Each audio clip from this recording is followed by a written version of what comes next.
2009 BMW 535i. We got a starting problem on this one.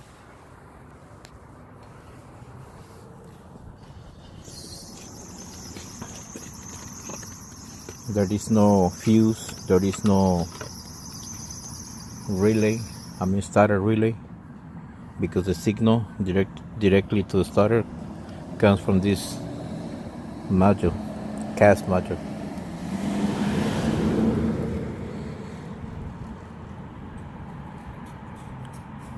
Actually, this is the starter relay, and as you can see, that is the problem.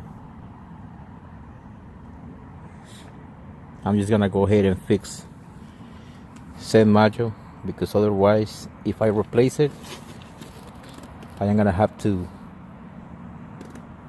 get a program to the car, which is for me, which is a pain in the ass, But there you have it.